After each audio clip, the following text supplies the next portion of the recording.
warahmatullahi wabarakatuh. Ini kita masih diberi nikmat kesehatan, kesempatan, dan juga kelapangan waktu untuk bersilaturahim dengan kita pada kegiatan akhir tahun ini. Kita tahu bahwa kita masih dilanda pandemi COVID, kita masih serba terbatas. Namun tentunya kita bersyukur bahwa sehat masih ada di badan kita, sehat masih ada di akal dan pikiran kita, sehat masih ada di jiwa kita. Dan itu nikmat yang terhingga dari Allah Subhanahu wa taala. Salawat dan salam dari bersama kita tunjukkan bagi Rasul keluarga dan para sahabat. Bapak Ibu yang berbahagia, setiapnya hari ini kita mencoba merefleksi diri, bermuhasabah mungkin bahasa kita, khususnya pemerintah Kabupaten Bengkalis terhadap perjalanan tahun 2020. Tapi ini membutuhkan informasi yang memadai dan saya ingin berbagi informasi ini kepada semua stakeholder. Tapi tentunya karena kegiatan kita baru bisa berakhir pada hari ini, makanya nanti saya minta dibuatkan acara refleksi akhir tahunnya diganti di awal tahun. Jadi awal tahun nanti, insyaallah dalam minggu awal tahun nanti kita akan coba mengevaluasi 2020, mempersiapkan diri untuk 2021 pada masing-masing OPD kita, pada masing-masing lembaga atau instansi kita yang ingin menyampaikan informasi kepada masyarakat. Nanti kita hadirkan mungkin para mahasiswa, akademisi, tokoh-tokoh masyarakat kita, dan juga mungkin media, LSM atau apapun yang kita coba untuk membuka diri, merubah kebiasaan kita untuk berbagi informasi sehingga terwujud sebuah kesamaan pemahaman tentang cara memandang Kabupaten Bengkalis. Tidak lagi ada surat yang melayang ke sana kemari, surat yang melaporkan ke sana kemari, karena tidak terkonfirmasi dengan baik, karena tidak terinformasikan dengan baik, atau karena kesalahan menyajikan informasi. Nah, ini kita minimalisir dengan coba nanti di minggu awal untuk menyampaikan apa adanya, bagaimana hubungan kita, bagaimana cara pemerintah Kabupaten Bengkalis bekerja, bagaimana cara semua keluarga kita, semua stakeholder yang ada di kita itu berkolaborasi. Mudah-mudahan dengan cara seperti ini kita bisa meminimalisir kesalahpahaman atau mungkin kadang-kadang itu menjadi sumber pemicu suatu saat nanti kita menjadi susah, repot dan segala macamnya untuk menjelaskan hal-hal yang sebenarnya kadang-kadang sederhana tapi terlambat diinformasikan.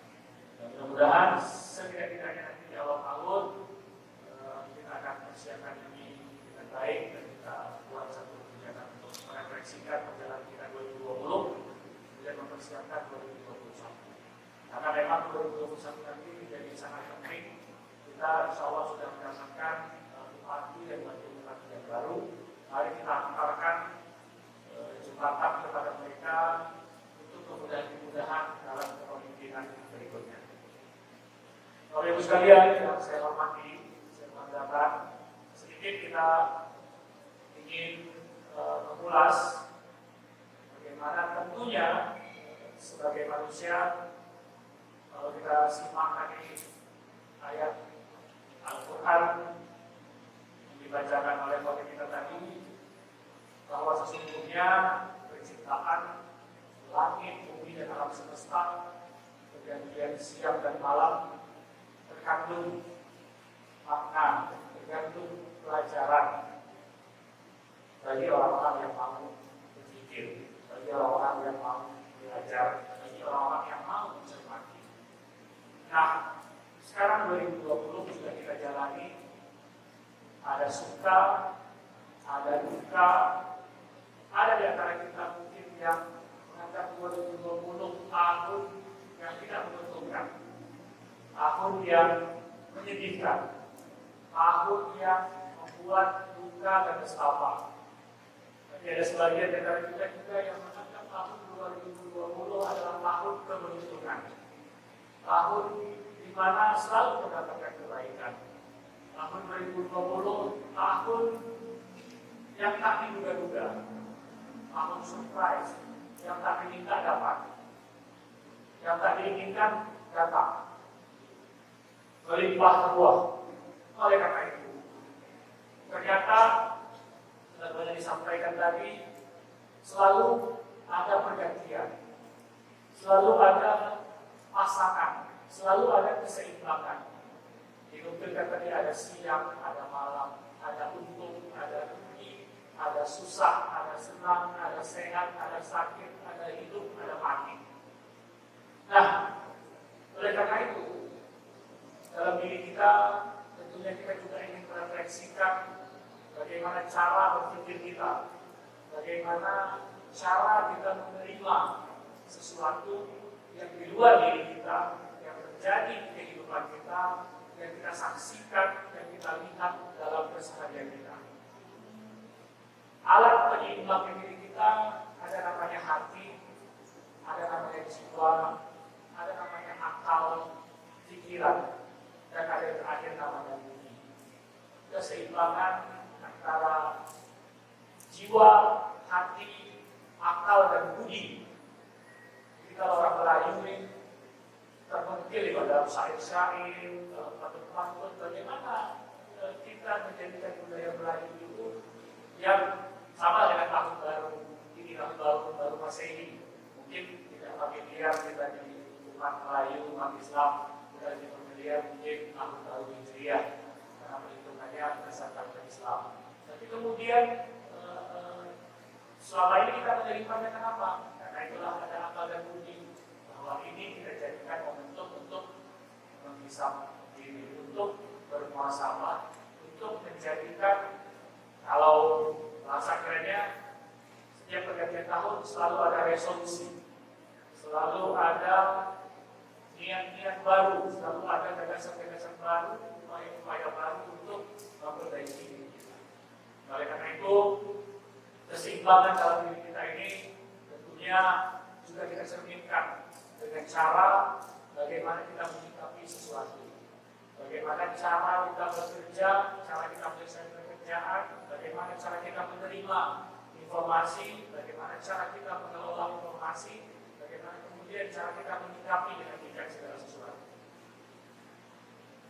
Hari ini kita sama-sama tahu pemerintah sudah melakukan kegiatan salah satu organisasi massa yang selama ini kalau kita umat Islam melihatnya adalah sebuah upaya ikhtiar, kalau boleh dibilang mungkin tinggal satu-satunya organisasi di masyarakat kita yang berbasis Islam yang kemudian memperjuangkan berani menegakkan nahi munkar. Tapi hari ini tentunya semakin hari semakin berkembang, kita melihat fakta-fakta kenyataan bagaimana kemudian terjadi benturan-benturan di tengah masyarakat, terjadi perbedaan-perbedaan pandangan. Nah, kehadiran tentunya keputusan pemerintah ada 6 lembaga negara yang secara bersama-sama telah memutuskan menghentikan kegiatan, kemudian melarang penggunaan simbol-simbol terhadap organisasi masyarakat kita ini. Nah, ini para hadirin yang hadir pada hari ini, saya tentunya berharap bagaimana kita sejernih mungkin menggunakan akal dan pikiran kita, dan kemudian mencermati apa sebenarnya yang terjadi, apa sebenarnya yang menjadi pertimbangan, apa kemudian yang sebenarnya yang ingin dibangun oleh pemerintah kita dengan melakukan tindakan sebagaimana yang sudah diputuskan itu. Oleh karena itu, mungkin ada negara kita yang sedih, mungkin ada negara yang haru, mungkin kemudian ada cita-cita besar yang lebih menjadi kepentingan di negara kita yang harus sama-sama kita pahami. Oleh karena itu, menyikapi ini selaku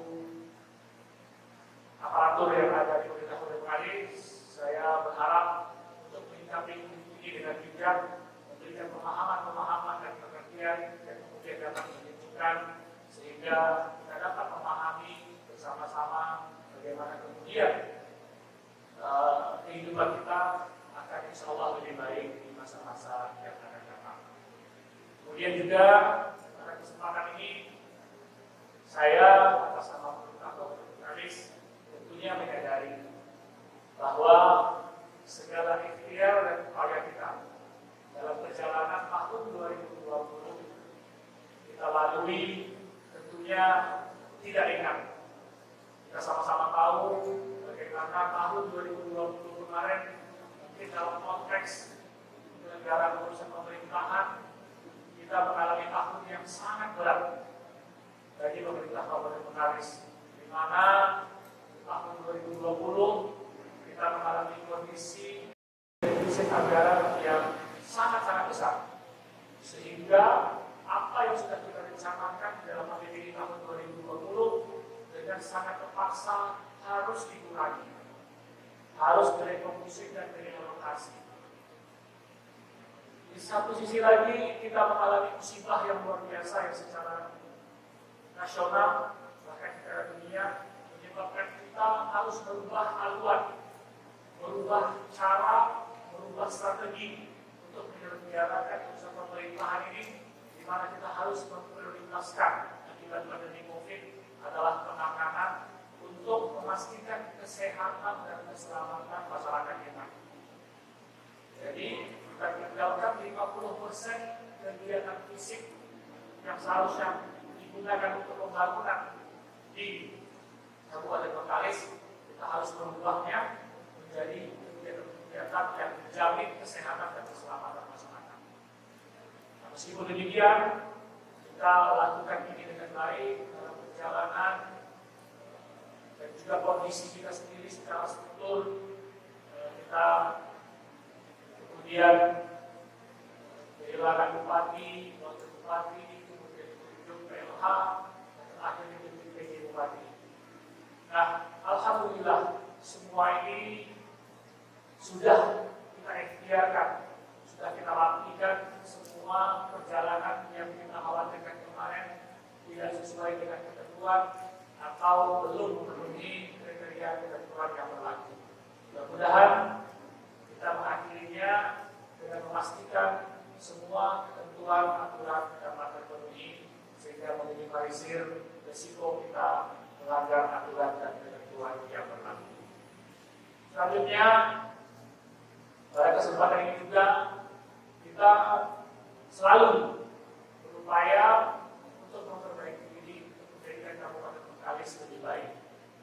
Ada beberapa yang mungkin menjadi apresiasi sebagai upaya dari kita semua bersama-sama. Alhamdulillah kemarin kita mendapatkan beberapa penghargaan sebagai bentuk komitmen kita melakukan tata kelola yang baik, tata kelola pemerintahan yang baik, bagaimana sesuai dengan aturan dan ketentuan. Salah satunya kita kemarin ditetapkan sebagai pemerintah kabupaten yang kategori sangat terbuka dalam menyajikan informasi. Nah, ini sebenarnya kalau kita bisa kelola dengan baik, inilah sebenarnya salah satu cara kita untuk memastikan semua pihak itu menjadi bagian yang terpisahkan dari pembangunan yang ada di Kabupaten Bengkalis. Dari mana kita bisa dapatkan itu? Alhamdulillah OPD kita, kepala dinas kita ini sudah mau berbagi informasi, dan banyak informasinya sekarang bisa disentralkan di website yang ada di Kominfo kita. Kita sekarang sudah punya dashboard informasi real time. Jadi orang sekarang bisa tahu berapa duit yang Bengkalis itu, berapa yang masih ada, akhir tahun ini habis kan? Itu semuanya bisa kita akses dan kita informasikan. Hanya mungkin kebiasaan masyarakat kita mengakses informasi dengan cara seperti itu masih belum. Kami masih berupaya untuk mempublikasikannya melalui kanal-kanal berita dan media-media. Mudah-mudahan tahun depan kita bisa mempertahankan Bengkalis sebagai daerah paling informatif atau sangat terbuka informasinya kepada masyarakat. Jadi APBD kita itu sekarang sudah ada di website kita. OPD silakan dibuka. Kemudian apa saja kegiatan harian kita juga sudah kita publish di kanal-kanal informasi. Kemudian kemarin kita juga dapat sebagai kategori kabupaten yang sangat inovatif. Nah, kemarin sekurang-kurangnya ada 24 inovasi-inovasi dilakukan oleh kepala-kepala dinas kita ini. Inovasi-inovasinya yang kemudian kita diikutkan di dalam lomba, dan alhamdulillah kita termasuk yang sangat banyak melakukan inovasi. Oleh karena itu, kita terus motivasi terutama yang menyangkut pelayanan publik, kependudukan, perizinan, investasi, dan segala macamnya. Jadi kita buat inovasi-inovasi untuk memudahkan pelayanan. Mudah-mudahan di tahun 2021 nanti masing-masing OPD akan semakin semangat untuk membuat atau melahirkan inovasi-inovasi, terutama inovasi-inovasi yang kolaboratif. Kolaboratif artinya inovasi dibuat oleh beberapa OPD, tapi kemudian menjadi satu tujuan dan aplikatif di masyarakat. Nah, ini yang punya nilai sangat tinggi di dalam nilai inovasi-inovasi ke depan. Nah, sekali lagi saya ucapkan pada kesempatan ini terima kasih atas segala pencapaian-pencapaian dari masing-masing kepala OPD. Itu bukan prestasi bupati, Bapak Ibu sekalian. Itu adalah prestasi OPD-OPD yang kemudian kita kompilasi sehingga pemerintahan yang ada dengan misi dan misi itu bupati dan wakil bupati, kepala OPD dengan visi-misi. Makanya ini membuktikan gambaran bahwa kita mampu mengelola manajemen pemerintah dengan baik, sehingga dia menjadi prestasi dari kita semua. Dan orang tahunya prestasi itu kepada Kabupaten Bengkalis. Nah, 500 tahun lebih usia Kabupaten Bengkalis, tim yang tertua di Provinsi Riau. Maka wajar rasanya kejayaan kita bangkitkan lagi. Bengkalis segalanya sebenarnya adalah nomor satu. Kita bangkitkan lagi.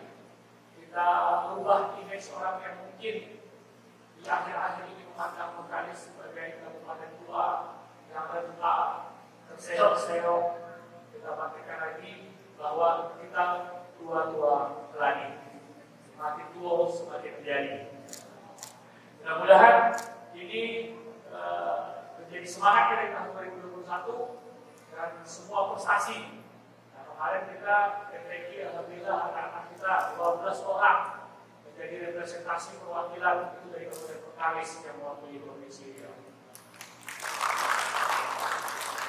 Anak-anak pondok-pondok aktif luar biasa. Saya sepengetahuan saya selama di sini pondok-pondok aktif luar biasa. Saya temui setiap keliling itu selalu ada pondok aktif di Kabupaten Bengkalis.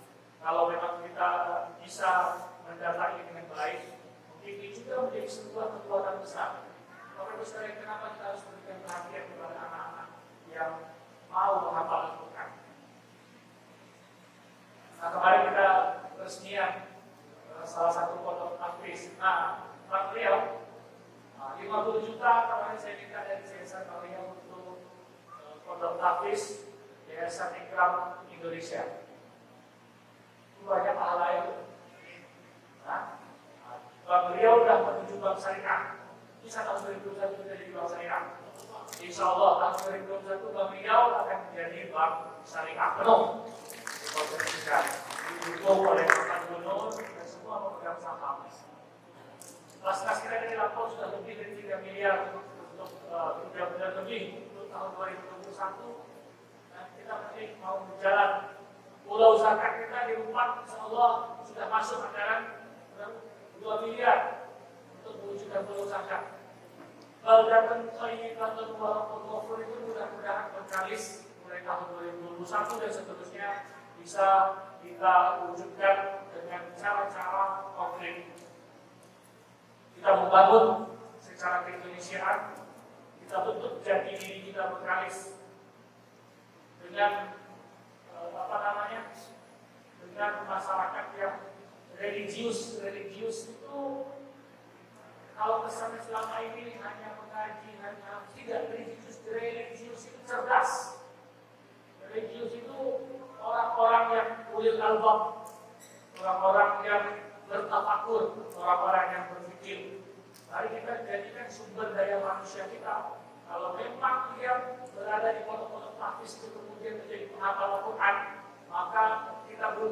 karena semua ilmu ada di kepalanya, semua ilmu sudah ada di hatinya, semua ilmu sudah ada di aliran darahnya. Tinggal tugas kita bagaimana kemudian menjadikan sumber daya ini tadi menjadi mengarahkannya.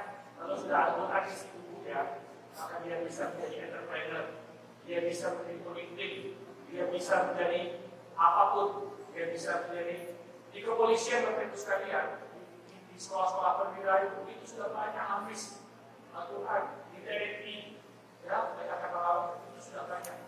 Kampus-kampus ternama sekarang di Eropa itu sudah menerima 30 menghafal 30 juz Al-Quran itu masuk tanpa tes. Kenapa? Karena logikanya saja. Itu kan 30 juz Al-Quran. Juz 30-nya belum juga sampai sekarang. Dari pakai itu sholat 5 waktu sehari semalam itu juz 30 saja bolak-balik tidak apa gitu.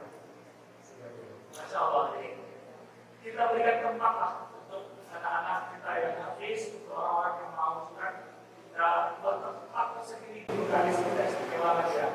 Karena Allah sendiri bukan hanya mengistimewakan penghafalnya, orang tua penghafal Al-Quran itu juga istimewakan oleh Allah, diberikan jumlah pada akhirat nanti. Baik, Bapak Ibu sekalian, saya ingin kenapa saya perlu sampaikan ini? Saya melihat kita punya potensi untuk mengedepankan itu, kita punya potensi untuk mengutamakan itu. Kalaulah hari ini kita tidak peduli dengan sumber daya kita, sumber daya manusia kita, maka ke depan kita akan tinggal jauh ketinggalan. Dulu saya iri sama Pak Istiwan, waktu kita S2 tugas belajar, ya, tugas belajar. Vokalis nomor 1 kalau untuk sumber daya manusia. SPNS-nya kalau sekolah itu mewah. Wahnya begitu, tulisannya, tugas belajarnya. Nah, sekarang itu mulai redup. Ayo kita bangkitkan lagi motivasi yang mau S2 dan S3, SN-nya. Karena memang itu yang salah kita untuk berbeda dengan yang lainnya menghadapi persaingan ke depan. Kemudian saya ingin sampaikan lagi ada upaya-upaya yang sudah kita lakukan bagaimana bisa menjamin masyarakat kita punya daya saing.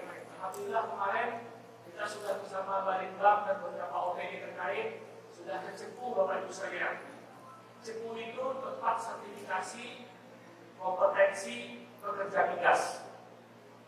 12.000 pekerja migas kita, karena kita rata-rata punya usaha di sektor migas, itu belum tersertifikasi. Artinya kalau tidak tersertifikasi, masyarakat kita itu mungkin kalah bersaing. Orang masuk dari luar bawa sertifikat kompetensinya ini, oh drilling dalam pipa minyak itu sekarang harus tersertifikasi. Nah masyarakat kita tak ada itu. Masuk orang lain, selalu orang lain yang dapat tempat, karena mereka belum bisa membuktikan. Oleh karena itu kemarin kita bawa itu untuk mengambil kesempatan. Kalau selama ini satu masyarakat kita habis 15 juta rupiah untuk berangkat ke Cepu, kemudian mendapatkan sertifikasi, kemudian pulang selama 5 hari. Kenapa tidak kita balik? Lembaga sertifikasi itu yang kita adakan di sini, sehingga masyarakat kita tidak perlu ongkos lagi, sudah hemat 10 juta. Kalau bisa di pemerintah kita anggarkan dengan APBD 1 orang 5 juta sebagai bentuk subsidi kita kepada masyarakat kita, sehingga dia dapat sertifikasi kompetensi itu. Bayangkan 12.000 kali 15 juta. Berapa uang yang kemudian habis di sini? Kalau tadi habisnya di sana, keluar di sini. Kemudian ketika masyarakat kita sudah punya sertifikasi kompetensi itu, dia paling tidaknya bisa naik grade atau diterima bekerja, dia punya gaji, atau dia naik gaji. Kemudian dia belanja, dia punya daya beli. Ketika dia belanja di kita, perekonomian berputar di masyarakatnya. Sederhana cara berpikirnya, tapi kalau tidak dilakukan berbahaya. Tapi kalau kita lakukan, alhamdulillah sudah ditangkap momen ini, peluang ini oleh Politeknik Bengkalis.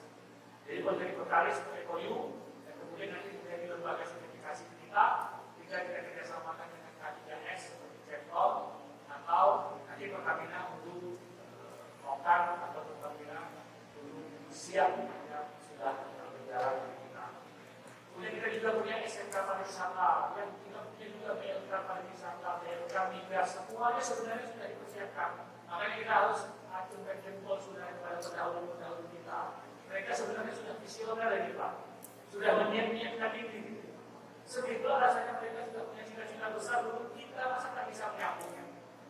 Masa kita tidak bisa menjamin apa yang sudah menjadi penetapan dalam RPJMD, RPJP, segala macam tidak kita perhatikan dengan baik. Nanti kita menjadi orang yang lalai untuk menjamin cita-cita pendahulu kita itu tidak tercapai lagi.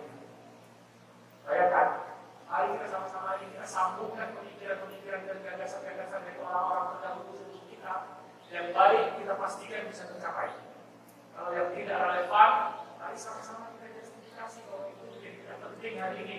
Ada hal yang tidak penting.